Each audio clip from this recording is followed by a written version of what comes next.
বলতে গেলে টিচার না, দাদা হব। আমি এখন ক্লাস 11-এ উঠলাম। তো আমি তোমাদের কি করাবো, অঙ্ক। টেনে যে অঙ্ক আছে সেটা শুরু করবো। তার আগে বলে দিই, আমার নাম, ডিটেলস সব ডিসক্রিপশনে থাকবে, আর না থাকলে ইউটিউবের চ্যানেলে থাকবে, দেখে নিতে পারো। আমি এখন আমার ডিটেলসে যাচ্ছি না, তো আমরা শুরু করছি। কি শুরু করবো? গোলক।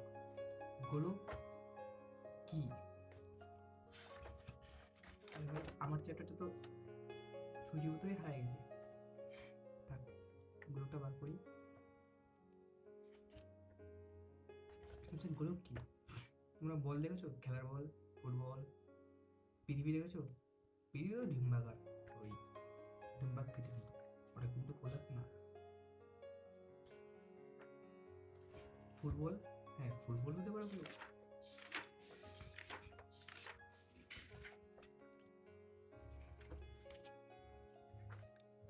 পাচ্ছি না খুঁজে।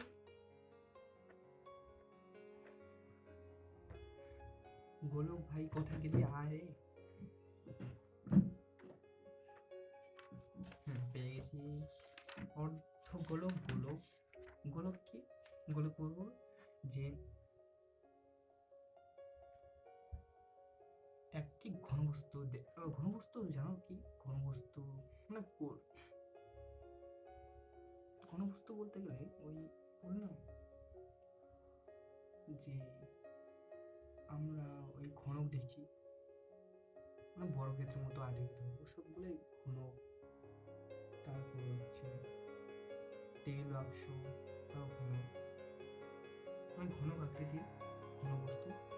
গোলক আকৃতির, ওটাও ঘনবস্তু।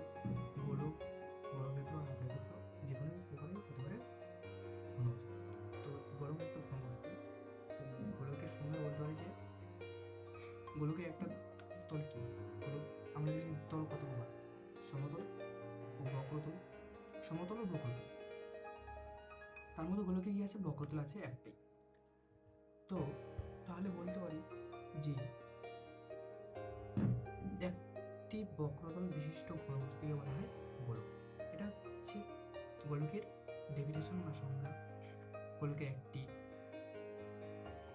তল আছে, সেটা মানে বক্রতল।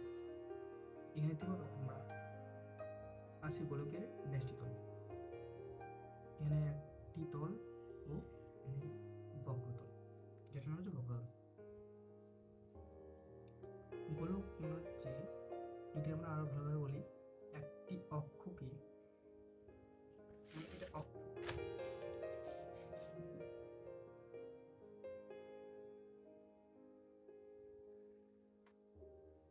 এটা অক্ষ, এই অক্ষটাকে ধরে বা কেন্দ্র করে তার চারিদিকে এরকম করে একটা চাঁদা নিলাম। এই চাঁদাটা, এটা অক্ষ, যেটাকে আমরা বলি, যদি বলি আমরা বড়টা বৃত্ত হয় তাহলে ব্যাস। দেখো তাহলে এটা ব্যাস হচ্ছে না একটা বৃত্তের কেন্দ্র।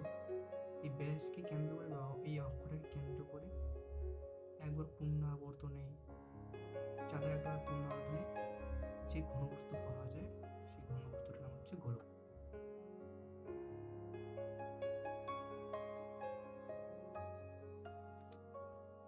এটার নাম কি?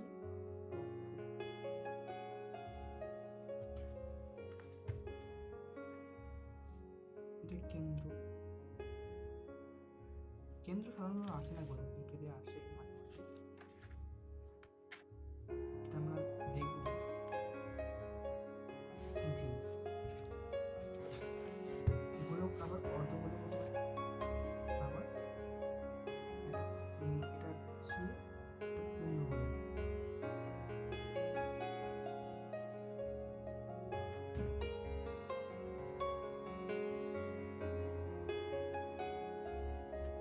তার যদি ভাগ করি এটাকে,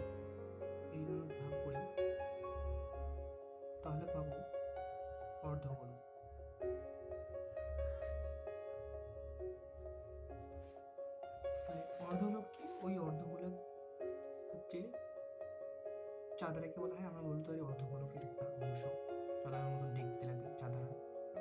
তাহলে অর্ধগোলক বাটি, বাটি দেখছো বাটি,